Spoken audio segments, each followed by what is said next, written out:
कि pull back या retracement किसे कहते हैं। ये हम कहते हैं small movement in against of main trend.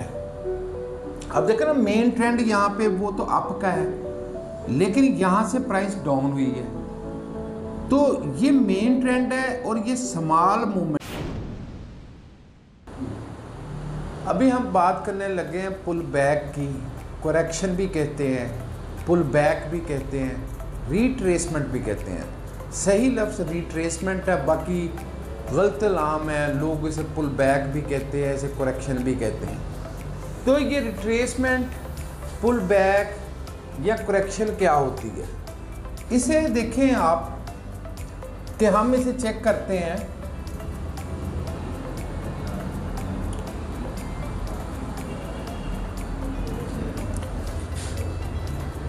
For example हमारा ये ट्रेंड है,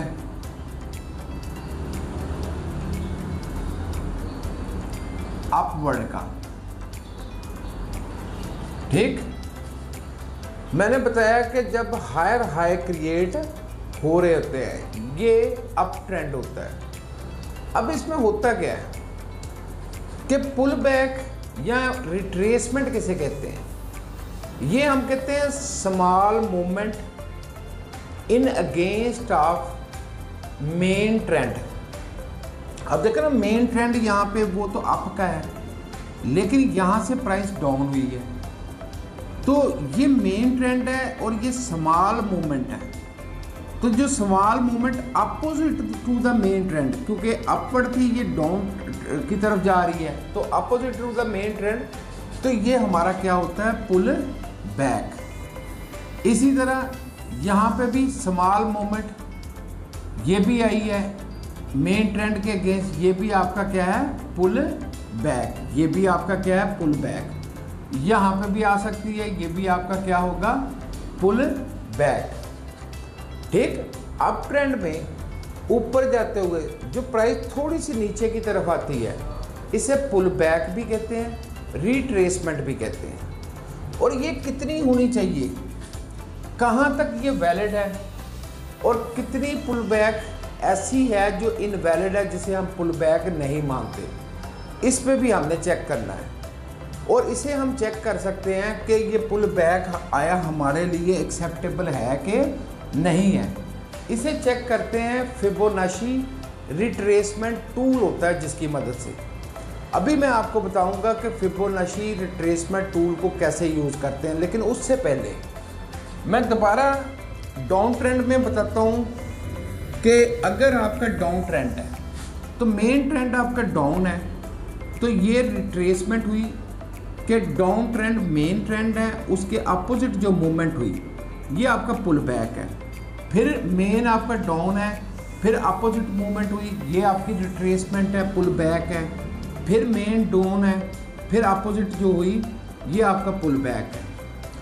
अब इसमें मसला इस चीज़ का है कि ये आया पुल बैक, इतना सा पुल बैक हमारे लिए जो है वो वैलिड है या नहीं है, ये कहाँ से पता चलेगा, फिबोनाची रिट्रेसमेंट से। अभी भी मैं आपको थोड़ा सा आइडिया देता हूँ कि यहाँ पे हम इसे इस तरह बात कर लेते हैं कि ये देखें, ये अप ट्रेंड था, ये डाउन रिट्रेसमेंट हुई, ये अप हुआ, ये रिट्रेसमेंट हुई, ये अप हुआ, ये रिट्रेसमेंट। अब यहाँ पे रिट्रेसमेंट का साइज ज़्यादा है, जबकि यहाँ पे रिट्रेसमेंट कम है, यहाँ पे फिर रिट्रेसमेंट ज़्यादा है।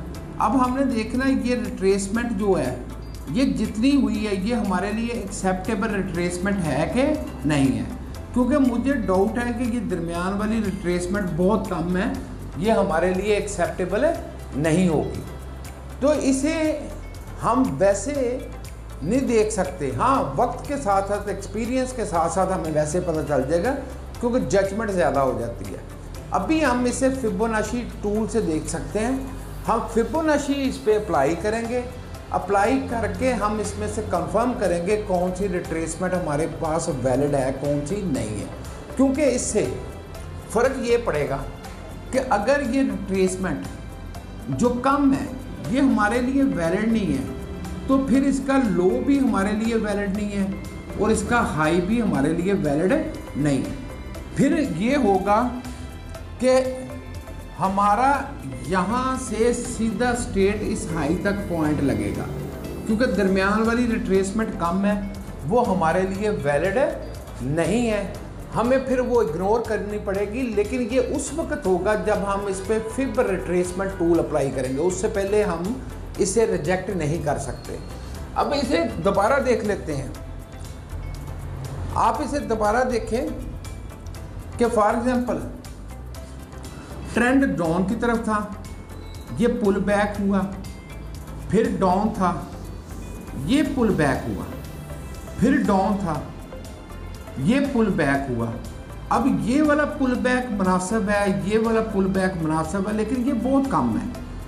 तो ये फिबोनाची रिट्रेसमेंट से पता चलेगा ये पुल बैक हम वैलिड मानते हैं कि नहीं। उसके लिए फिर हम फिब रिट्रेसमेंट टूल इस्तेमाल करेंगे, क्योंकि अगर ये वैलिड नहीं हुआ तो फिर हमारे साथ होगा क्या कि हमें ये लाइन सीधी यहाँ तक खींचनी पड़ेगी, क्योंकि ये फिर हमारा वैलिड पॉइंट नहीं है।